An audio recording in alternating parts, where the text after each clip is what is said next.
Hi friends, welcome to மண்வாசம் channel. இன்றைக்கி பார்த்தீங்கன்னா tea கடை வடை தாங்க பார்க்க போகிறோம். பார்த்தீங்கன்னா நான் கடலப்பருப்பு ஊற வச்சுருக்குறேங்க. நல்லா ஒரு 100 கிராம் கடலப்பருப்பு ஊற வச்சுருக்கேன்.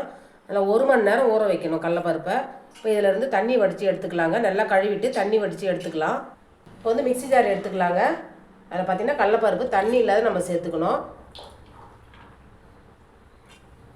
இந்த அளவுக்கு கொஞ்சம் கடலப்பருப்பு நான் எடுத்து வச்சுக்கிறேங்க. மீதி கடலப்பருப்பு நான் சேர்த்து அரைக்கிறதுக்கு வச்சாச்சு. இது அப்படியே இருக்கட்டும். 1/2 டீஸ்பூன் அளவுக்கு சோம்பு சேர்த்துக்கலாங்க.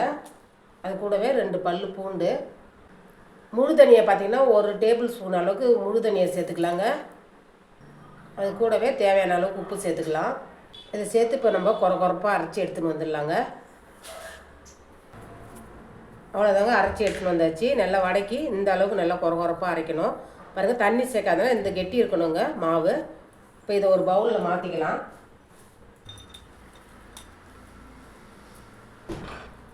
நம்ம முன்னாடியே எடுத்து வச்சுருந்த முழு கடலப்பருப்பு இதில் சேர்த்துக்கலாங்க. அது கூடவே நல்லா ஒரு மீடியம் சைஸ் 2 வெங்காயத்தை நம்ம பொடியாக நறுக்கி சேர்த்துக்கலாம். கூடவே 2 பச்சை மிளகா, அதையும் பொடியாக நறுக்கி சேர்த்துக்கலாங்க. ஒரு துண்டு இஞ்சி, அதையும் பொடியாக நறுக்கி சேர்த்துக்கலாம். கருவேப்பிலை, மல்லித்தழை சேர்த்துக்கலாங்க. அது கூடவே நான் கீரை சேர்க்குறேங்க, முருங்கைக்கீரை சேர்க்குறேன். நீங்கள் வந்து பார்த்தீங்கன்னா அரைக்கீரை, சிறுகீரை எந்த கீரை இருந்தாலும் சேர்த்துக்கலாம். ஆனால் பசலைக்கீரை சேர்க்கக்கூடாது. மீதி எந்த கீரை இருந்தாலும் நீங்கள் சேர்த்து நீங்கள் இந்த வடை பண்ணலாங்க. இப்போ இது எல்லாத்தையும் ஒன்று சேர நம்ம பிசைஞ்சிக்கலாம்.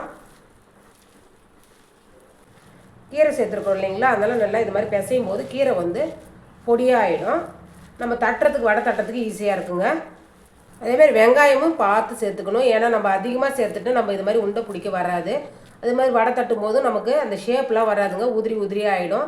இப்போ தேவையான அளவுக்கு நான் இப்போ 100 கிராம் கடலப்பருப்புக்கு மீடியம் சைஸ் வெங்காயம் 2 தான் சேர்த்தேன் நான். பாருங்கள், நல்லா அழகாக நம்ம வடை தட்டுறதுக்கு பதமான ஒரு உருண்டை பிடிக்கிறது கரெக்டாக இருக்குது பாருங்கள்.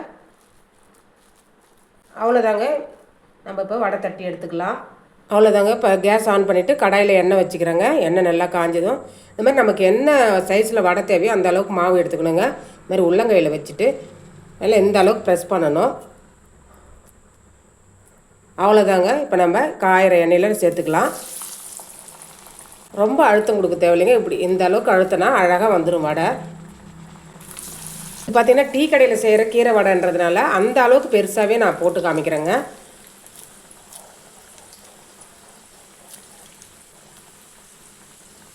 பாருங்கள், இந்த அளவுக்கு நல்லா பெருசாகவே நான் போட்டு காமிக்கிறேன்.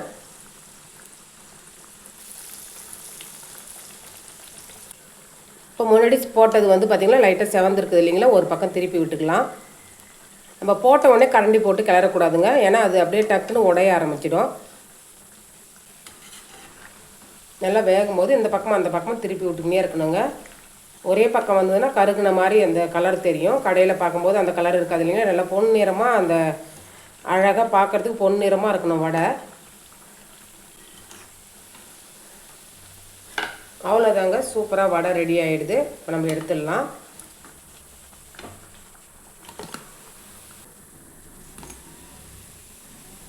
அவ்வளோதாங்க, வடை நல்லா சூப்பராக ரெடி ஆகிடுது. இது கூட சுட சுட நல்லா டீ வச்சிக்கின்னு நல்லா சாப்பிட்டிங்கன்னா நல்லா சூப்பராக இருக்கும். இந்த ரெசிபி பிடிச்சிருந்ததுன்னா மண்வாசம் சேனலை லைக் பண்ணுங்கள், ஷேர் பண்ணுங்கள், கமெண்ட் பண்ணுங்கள், சப்ஸ்கிரைப் பண்ணுங்கள். பக்கத்தில் இருக்கிற பெல் ஐக்கானையும் கிளிக் பண்ணுங்கள். தேங்க்யூ.